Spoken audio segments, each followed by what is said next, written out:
क्या निजाम है, कहाँ गया पैसा, कोई पूछने वाला है? इतना पैसा तेरे बाप के पास आ रहा है, तू करोड़ों रुपए तू गाड़ियां खरीद रहा है, तू बंगले बना रहा है, तू बता ना तेरे पास पैसा कहाँ से आ रहा है? कोई पूछने वाला है? क्यों पूछने वाला नहीं है भाई? जब वजीर आजम से पूछा जा सकता है, नैब पूछ सकती है कि इतने असासे आपके पास कहाँ से आए, जब सदर ममलिकत को अदालत में घसीटा जा सकता है, जब आर्मी चीफ पे उंगलियां उठ सकती हैं, जब तो मस्जिद के इमाम पे या मदरसे के मोहतमिम पे से क्यों नहीं पूछा जा सकता? अच्छा, यही जो बंदा गाड़ी लेकर आता मेरे लिए, इसने मौलाना मंजूर मेंगल साहब को बेवकूफ बनाया हुआ था, मौलाना तारिक जमील साहब को भी बेवकूफ बनाया हुआ था। फिर मैंने सबको इत्तला दिलवा दी कि इस बंदे से दूर रहो, कि फेसबुक पे इसकी सेल्फियां मौलाना तारिक जमील साहब के साथ आ रही है, मौलाना मंजूर मेंगल साहब के साथ आ रही है, मुफ्ती तारिक मसूद साहब के साथ इसकी सेल्फियां आ रही हैं। तो उस खातून ने इससे राब्ता किया कि आप तो माशाल्लाह लग रहा है बड़े पहुंचे हुए हैं, तो कोई मेरी एक परेशानी है, काइंडली आप वो हल कर सकते हैं? उसने कहा जरूर, हमारा ये कुछ केस चल रहा है, काइंडली इसको हल कर। बस मकान की फाइल आनी थी, अब औरत की मजबूरी है, उस खातून ने भी अपने घर वालों की परमिशन के बगैर फाइल भेज दी। अब उस खातून को इसने ब्लैकमेल करना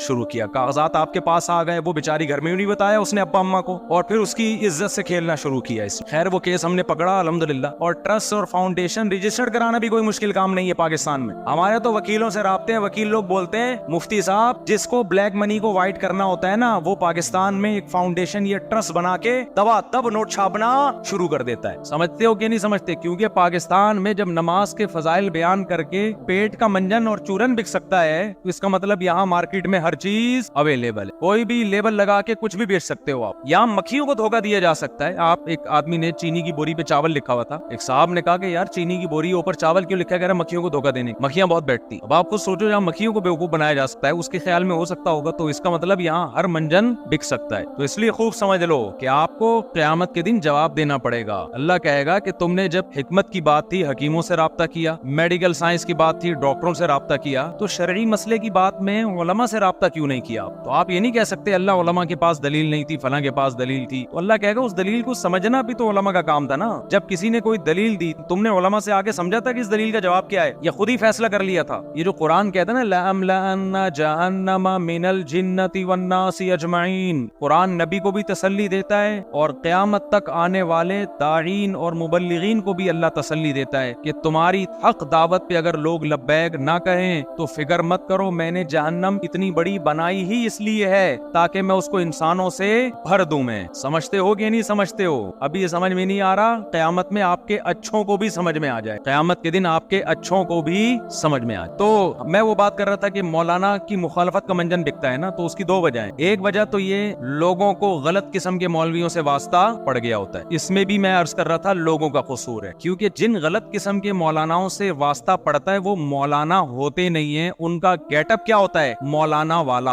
आपको कभी गेटअप की वजह से गलत किस्म के डॉक्टरों से वास्ता नहीं पड़ता है तो बहुत कम, सिर्फ गेटअप दुनिया में कोई नहीं देखता भाई। तो यही हो रहा है किसके साथ? मौलवियों के साथ। कोई भी मौलवी के गेटअप में आए, आपने उसको मौलाना समझना शुरू कर दिया, वो चंदे मांग रहा है। ये तो बेहतरीन करोड़ों रुपए का बिजनेस है, मैं बार बार बता चुका हूँ। आप चार दीवारी खड़ी करो, उसमें चंद यतीम बच्चे लाके रख दो, हकीकत में यतीम ना भी हो, देखने में यतीम लगे, बस कुछ बच्चे ऐसे होते हैं यतीम नहीं होते, लगते क्या है? नहीं तो ऐसा ब्यूटी पार्लर में जाके उनको बनाया जा सकता है, उनका गेटअप चेंज, यतीम लगे देखने में। हो बाज औरतें बेवा होती नहीं है लेकिन लगती है कि नहीं है? बेवा लग रही होती है, गम से हर वक्त बिला वजह की टेंशन, यार खुशी नहीं होती। तो बाज बच्चे भी क्या लग रहे होते हैं बेचारे, नहीं तो वो उस मदरसे में 3 दिन रह के अच्छा वाला बच्चा भी यतीम लगने लगता है। 3 दिन का पैकेज होता है इनके पास, 3 दिन में उसको यतीम जैसा बना देते हैं। तो जब बच्चा यतीम लगना शुरू हुआ तो अब लोगों पे जाके हमारा ये मदरसा है, सऊदी अरब में अरबों को इतना बेवकूफ बनाया गया है, बच्चों के सामने सही बुखारी रखी, उस्ताद साहब आगे जाके बैठे, बुखारी रखी हुई है ना, उस्ताद के बाप को भी बुखारी पढ़नी नहीं आती है, कभी देखी भी नहीं होगी उस। अब जी हम सही बुखारी पढ़ा रहे हैं, सऊदी अरब ये तस्वीरें भेजी, अरबों ने पैसा भेजना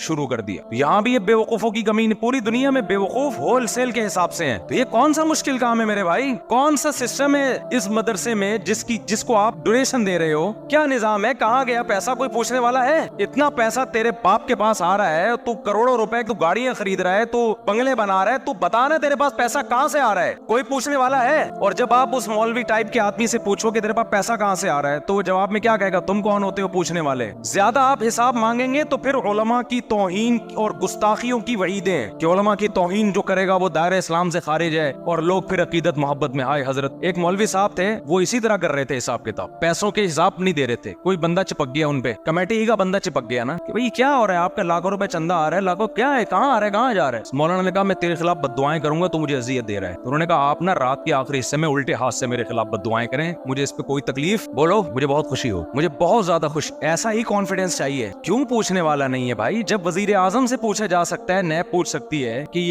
इतने असासे आपके पास कहां से आए, जब सदर ममलिकत को अदालत में घसीटा जा सकता है, जब आर्मी चीफ पे उंगलियां उठ सकती हैं, जब तो मस्जिद के इमाम पे या मदरसे के मोहतमिम पे से क्यों नहीं पूछा जा सकता? बिल्कुल पूछा जाएगा। उस पर लाजिम है कि वो बताए कि इस साल इतना चंदा आया और उसकी ये रसीदें है और यहाँ ये चंदा खर्च हुआ है। तुम्हारा बाप भी बताएगा। नहीं बता रहा, मदरसा बंद करो वहां से। ये इसका मतलब कमाई का धंधा है, ये मौलवी नहीं है।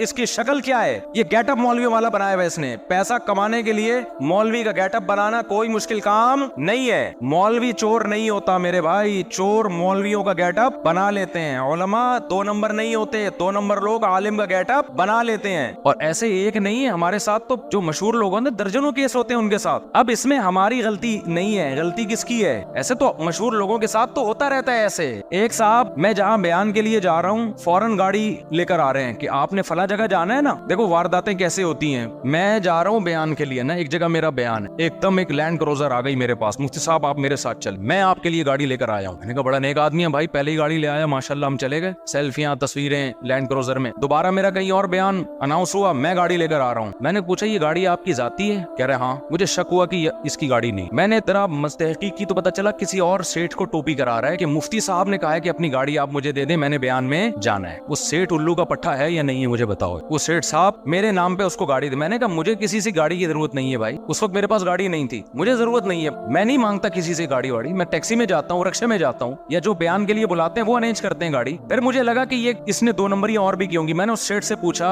मैंने कहा इसने मेरे नाम पे चंदा तो नहीं मांगा? उसने कहा बहुत पैसा दे चुका हूँ इसको। मशहूर लोगों के साथ ऐसा बोलो होता रहता है।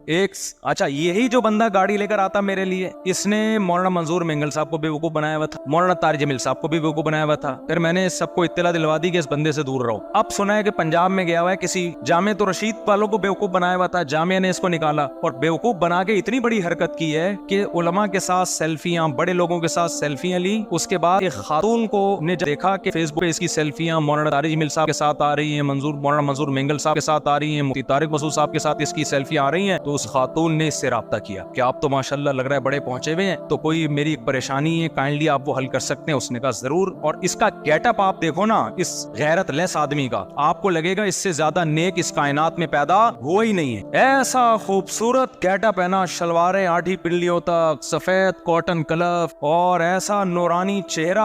आप कहोगे यार ये नूर तूने किसी से उधार लिया है, कर्जा लिया है, कहां से? पाकिस्तान में ऐसा नूर, कराची में तो बहुत मुश्किल है। यहाँ का एनवायरमेंट ऐसा ही नहीं है जो नूर चेहरे पे छोड़े। इस गुर्बत महंगाई में ये रौनक इसके चेहरे पे यार। और अखलाक ऐसे कि आप उसको मारो पीटो, गैरत बेगैरती के ताने दो, उसको गुस्सा नहीं आए। क्या हम उलमा के गुलाम हैं, हम उलमा के क्या है, खादिम हैं। आप बड़े हैं। एक आमिल याद रखो गैरत लेस होता है, रूहानी आमिल। जितना बुरा बोला उसको गुस्सा नहीं आता, उसको पता है मैंने गुस्सा करना शुरू किया मेरी दुकान बंद हो जाएगी। जब भी आमिल लोग रूहानी इलाज वाले उलमा से मिलते हैं ना, इतनी इज्जत देते हैं, मुझे बहुत इज्जत देते हैं। हालांकि पता है मैं इनके सबके खिलाफ हूँ, फिर भी इनमें गैरत ही नहीं है। मुझसे मिलते हैं बड़ी अकीदत से और मैं इसको पॉजिटिव नहीं लेके जाता। मैं कहता हूँ इसके खिलाफ इतना मैंने बोला है, फिर भी अकीदत से मिल रहा है। ये इसकी बेगैरती में आला नंबर के बेगैरत होने की दलील है, क्योंकि इसको पता है यार मुफ्ती साहब से अगर मैं बदतमीजी से मिला तो और खिलाफ हो जाएंगे। इनको अखलाक से कायल दलाइल तो है नहीं। जब बंदे के पास दलाइल नहीं होते तो अखलाक के अलावा कोई और रास्ता रहता नहीं है। इसलिए आमिल लोग बहुत तमीज से मिलते हैं मुझसे, तो पांव दबाना शुरू कर देते हैं। और ये मैं इसलिए कर रहा हूँ ताकि ना मिला करें मुझसे तमीज से। मुझे नहीं चाहिए इन लोगों से तमीज। इतने बेगैरत है ना, ये आपकी सोच जहाँ खत्म होती है उससे ऊपर इनकी बेगैरती शुरू होती है। काश ये बात उलमा की समझ में आ जाए, काश उलमा की। उलमा मेरे खिलाफ हो गए कि ये मुबालगा कर रहे हैं आमिलों के खिलाफ बोलने में। मैं मुबालगा नहीं कर रहा, ये उलमा को बेवकूफ बनाते हैं। तो जब भी आमिल के बारे में ख्याल आए ना कि बेगैरत होते हैं, तो समझ लो कि जितने आपको समझ में आ रहे हैं ना, उसके बाद से उनकी बेगैरती बोलो शुरू होती है। इनको पैसा कमाना है भाई। ना ये मेडिकल साइंस में इनकी कोई काबिलियत है, ना इंजीनियरिंग में इनकी कोई काबिलियत है, किसी फील्ड में इंजीनियर है ये, ना ये दीन का इल्म इन्होंने प्रॉपर वे में हासिल किया होता है, ना इनका कोई बिजनेस होता है। अब इनके पास कारोबार के लिए इसके अलावा कोई धंधा, जब आता शाता कुछ नहीं है तो फिर यही रह जाता है ना कि यार चलो 24 घंटों का काम शुरू कर। 2 काम है पाकिस्तान में दबा के। अच्छा मैं वो जल्दी से फ्रॉडिये का बता दूं, तो वो खातून ने उसको अपने मकान पहले भेज दी कि हमारा ये कुछ केस चल रहा है, काइंडली इसको हल कर। बस मकान की फाइल आनी थी। अब औरत की मजबूरी है, उस खातून ने भी अपने घर वालों की परमिशन के बगैर फाइल भेज दी। अब उस खातून को इसने ब्लैकमेल करना शुरू किया। कागजात आपके पास आ गए, वो बेचारी बेचारी घर में भी नहीं बताया उसने अब्बा अम्मा को, और फिर उसकी इज्जत से खेलना शुरू किया इस। खैर वो केस हमने पकड़ा अल्हम्दुलिल्लाह। वो खातून यहाँ भी आई, बताया हमने कहा आप बेवकूफ हो, कोई भी उठे आपको मुफ्ती तारिक मसूद का रेफरेंस दे और आप हमसे पूछे बगैर फाइल पकड़ा दी। खैर वो अल्हम्दुलिल्लाह केस पकड़ा गया और फिर उस बंदे को निकाला। निकालने के बाद अब पंजाब गया हुआ है, कुछ सुना है कि 2-3 बड़े उलमा के पास उनको बेवकूफ बना रहा है। अब मसला क्या है, सवाल पैदा होता है भाई हम उनको फोन करके बता दें कि ये 2 नंबर है, मैं बता क्यों नहीं रहा। ये सवाल पैदा होता है ना कि मुफ्ती साहब आप पंजाब के फलां मौलाना के पास एक शख्स गया हुआ है, आपको पता है कि 2 नंबर है, उनको बेवकूफ बना रहा है, तो आप फलां मौलाना को फोन करके बता दो कि ये 2 नंबर है। तो आप बता क्यों नहीं रहे। मैं इसलिए नहीं बता रहा कि हमने ये तजर्बे पहले करके देख ली। एक शख्स के बारे में हमने बताया कि ये 2 नंबर है, उन्होंने बजाय तहकीक करने के उसको कह दिया कि मुफ्ती साहब तुम्हारे बारे में कह रहे हैं तुम 2 नंबर हो। अबे तुम्हें जब हमने बताया तो तुम होशियार हो जाओ, खुद तहकीक करो ना। तुम बजाय उसके जाके मैं किसी के बारे में आपको कहूं कि ये बंदा चोर है, जरा होशियार रहना। तो आपको चाहिए कि आप होशियार रहें, उसको ट्रेस करें, उसकी चोरी पकड़ें, फिर आप बताएं मुफ्ती साहब आपका शुक्रिया। ना ये कि आप चोर को जाके कह दें कि मुफ्ती साहब तुम्हारे बारे में कह रहे थे तुम क्या हो, चोर हो। इसका मतलब दोनों चोर हैं। समझ में नहीं आ रही बात। तो जब हमने कल सेंस ही नहीं है तो फिर क्या जरूरत है भाई बताने की। समझते हो बात को। अब मुझे एक बात बताओ, इस बेस पे इस तरह के बहुत सारे केसेस होते हैं, इस बेस पे जो उलमा से बदगुमान होगा ये तो उसके 2 नंबर होने की दलील है ना, और अवाम के बेवकूफ होने की दलील है कि कोई बस जिसने गेटअप बना लिया, पगड़ी पहन ली, शलवार टखनों से ऊपर है, सफेद कपड़े नीट क्लीन झुक झुक के मिल रहा है, लोगों ने उसको मौलाना समझना शुरू कर दी। तो एक वजह तो ये है। हमारे मदरसे में एक दफा क्या हुआ कि जी वो किसी ने चोरी कर ली, तो दुकान वाला कहने लगा देखो मदरसे के तलबा चोर होते हैं। हजरत ने फरमाया तलबा चोर नहीं होते भाई, बाज़ दफा चोर भी मदरसों में दाखिला ले लेते हैं। तो उलमा ना बुरे होते हैं, ना 2 नंबर होते हैं, ना गलत होते हैं, लेकिन गलत लोग बाज़ दफा उलमा का भेस इख्तियार कर लेते हैं। ज्यादातर ऐसे ही हो रहा है। तो पाकिस्तान में 2 तरीके हैं पैसे कमाने के, एक अमलियात और एक दूसरा तरीका जो मैंने अभी आपको बताया, बेहतरीन तरीका है। 4 दीवारी, यतीम बच्चे, उसके बाद आप नोट छापने की मशीन। फिर जब ऐसा शख्स पकड़ा जाता है, पता चलता है, तो लोग कहते हैं ये देखो मौलवियों की तकरीरें देखो, तकरीरों में तो कहते हैं चोरी हराम, यतीम का माल खाना हराम, और इस मौलवी को देखो यतीम के नाम पे बकरे खा रहा है। तो भाई ये मौलवी का कसूर नहीं है, ये आपका कसूर है कि कोई भी शख्स जिसने मदरसा बना लिया, यतीम बच्चों को लाके रख लिया, जिनका ये भी नहीं पता कि यतीम है भी कि नहीं है, और रसीदें छापना कोई मुश्किल काम बोलो नहीं है, और ट्रस्ट और फाउंडेशन रजिस्टर्ड कराना भी कोई मुश्किल काम नहीं है पाकिस्तान में। हमारे तो वकीलों से राब्ते हैं, वकील लोग बोलते हैं मुफ्ती साहब जिसको ब्लैक मनी को व्हाइट करना होता है ना, वो पाकिस्तान में एक फाउंडेशन या ट्रस्ट बना के दबा दब नोट छापना शुरू कर देता है। ट्रस्ट के नाम पे गाड़ियां भी मंगवाएगा, चलाएगा खुद। ये हो रहा है मार्केट में। मैं ये नहीं कह रहा सारे ट्रस्ट गलत हैं भाई, ये सारी फाउंडेशन जो गलत हैं, अच्छे भी हैं बुरे भी हैं, लेकिन बुरे भी हैं इसमें होलसेल के हिसाब से। तो कुछ लोग तो इसलिए मौलानाओं से बदगुमान होते हैं कि उन्होंने इस टाइप के लोग देख लिए होते हैं जो मौलाना होते नहीं है, उनका गेटअप क्या होता है मौलाना वाला।